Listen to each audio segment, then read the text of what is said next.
GST fraud का बड़ा खुलासा। 74,781 करोड़ के फर्जी आईटीसी का खेल बेनकाब। जीएसटी में फर्जीवाड़ा का एक ऐसा आंकड़ा सामने आया है जो आपको चौंका देगा। सिर्फ वित्त वर्ष 2025-26 में 74,781 करोड़ से ज्यादा के फर्जी इनपुट टैक्स क्रेडिट यानी आईटीसी के दावे पकड़े गए हैं। और सबसे बड़ी बात, एक साल में फर्जीवाड़ों के मामलों की संख्या लगभग दोगुनी हो गई। नमस्कार, मैं हूं चंदन स्वप्निल। आज के एक्सप्लेनर में हम बात करते हैं फर्जी बिलों का साम्राज्य जीएसटी की नज़र में। राज्यसभा में वित्त मंत्रालय की ओर से दी गई हालिया जानकारी के मुताबिक वित्त वर्ष 2025-26 में केंद्रीय टैक्स अधिकारियों ने 30,162 फर्जी आईटीसी मामलों का पता लगाया। इन मामलों में फर्जी टैक्स की रकम थी 74,781.96 करोड़, यानी हजारों कंपनियों और कारोबारी नेटवर्क के जरिए सरकार के राजस्व को नुकसान पहुंचाने की कोशिश। 3 साल में 1.70 लाख करोड़ का फर्जी आईटीसी। अगर पिछले 3 वित्त वर्षों को देखें तो तस्वीर और बड़ी हो जाती है। साल 2023-24 9,190 मामले, 36,373 करोड़। साल 2024-25 15,283 मामले, 58,772 करोड़। और साल 2025-26 30,162 मामले, 74,781 करोड़। यानी 3 साल में करीब 1.70 लाख करोड़ के फर्जी टैक्स क्रेडिट नेटवर्क का खुलासा। और इस कार्रवाई में अब तक 718 गिरफ्तारियां भी हुई हैं। आईटीसी का फायदा या फर्जी बिलों का खेल। अब समझिए ये फर्जीवाड़ा कैसे होता है। जीएसटी व्यवस्था में इनपुट टैक्स क्रेडिट यानी आईटीसी के तहत कारोबारी इनपुट पर दिए जीएसटी को अपनी आउटपुट टैक्स देनदारी से एडजस्ट कर सकता है। लेकिन यहीं से शुरू होता है खेल।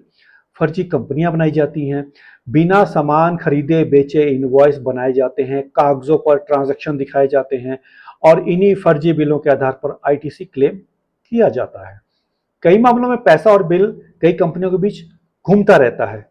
इसे कहा जाता है सर्कुलर ट्रेडिंग। कहां सबसे बड़ा खेल?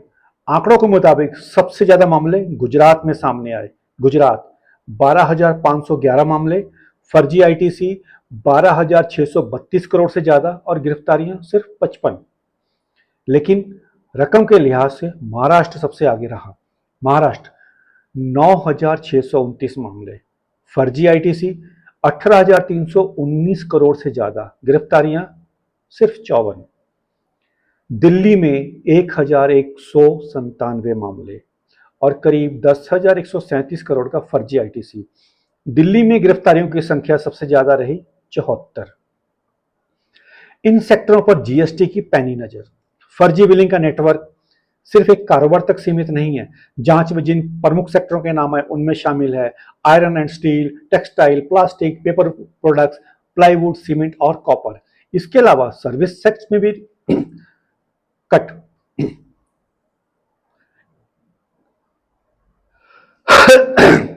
कट कर दिया ना। ओके। इसके अलावा सर्विस सेक्टर में भी फर्जी बिलिंग के मामले सामने आए हैं, जैसे work contract, man power supply और रियल एस्टेट। अब जीएसटी विभाग की नजर इंसान से ज्यादा डेटा पर। फर्जीवाड़ा पकड़ने के लिए सरकार ने जीएसटी सिस्टम को तेजी से डिजिटल बनाया है। अब सिर्फ कागजों की जांच नहीं होती, डेटा एनालिस्टिक और fraud detection system e invoice, e way bills और जीएसटी रिटर्न के डेटा को आपस में मिलाते हैं। अगर कहीं अचानक टर्नओवर बढ़ा, फर्जी या सर्कुलर ट्रांजैक्शन का पैटर्न मिला या आईटीसी और टैक्स लायबिलिटी में मिसमैच दिखा तो सिस्टम उसे फ्लैग कर सकता है। फर्जी कंपनियां बनाना भी हुआ मुश्किल। सिर्फ फर्जी इनवॉइस ही नहीं, फर्जी जीएसटी रजिस्ट्रेशन पर भी कार्रवाई तेज हुई है। 2025-26 में अधिकारियों ने 1,517 फर्जी रजिस्ट्रेशन का पता लगाया। इनमें से जुड़े करीब 9,940 करोड़ के टैक्स फ्रॉड का खुलासा हुआ और इस मामले में 60 गिरफ्तारियां हुई। सरकार का कहना है कि बायोमेट्रिक वेरिफिकेशन और डॉक्यूमेंट्री सिक्योरिटी जैसे कदमों से फर्जी रजिस्ट्रेशन के लगाम लगाने में मदद मिली है। लेकिन खतरा सिर्फ फ्रॉड करने वालों से नहीं है। इस पूरे मामले में एक बड़ा सवाल ईमानदार कारोबारियों के लिए भी है। अगर कोई कंपनी किसी से ऐसे वेंडर से माल खरीदती है जो बाद में फर्जी निकलता है, तो उसका आईटीसी भी सवालों के घेरे में आ सकता है। इसलिए कारोबारियों के लिए सिर्फ इनवॉइस देखना काफ़ी नहीं, वेंडर की वेरिफिकेशन, सामान की एक्चुअली डिलीवरी, ई वे बिल और जीएसटी रिटर्न मैचिंग, इन सब की जांच बेहद ज़रूरी हो गई है। जीएसटी का खेल अब बिल से नहीं, डेटा से पकड़ा जा रहा है। 3 साल में करीब 1.70 लाख करोड़ के फर्जी नेटवर्क, आईटीसी नेटवर्क का खुलासा बताता है कि जीएसटी फ्रॉड अब छोटे मोटे फर्जी बिलों तक सीमित नहीं है। यह संगठित नेटवर्क है, कई कंपनियां, कई राज्य और करोड़ों अरबों रुपए के ट्रांजैक्शंस। लेकिन दूसरी तरफ सरकार भी अब डेटा एनालिस्टिक, ई इनवॉइस, ई वे बिल और बायोमेट्रिक वेरिफिकेशन जैसी तकनीकों के जरिए इन नेटवर्क तक पहुंचने की कोशिश कर रही है। सवाल अब सिर्फ ये नहीं कि कितना जीएसटी फ्रॉड हुआ, सवाल ये है इस पूरे फर्जी नेटवर्क के पीछे कौन है और कितने नेटवर्क अभी भी सिस्टम की नज़र से बाहर हैं जो पकड़ में नहीं आए। यही इस जीएसटी फ्रॉड स्टोरी का सबसे बड़ा सवाल है। आज का ये एक्सप्लेनर आपको कैसा लगा हमें कमेंट में ज़रूर बताएं, और अगर आपको ये वीडियो अच्छा लगे इसे शेयर, लाइक और सब्सक्राइब जरूर करें। अभी के लिए धन्यवाद दें। अलविदा चंदन स्वप्निल को। जय हिंद।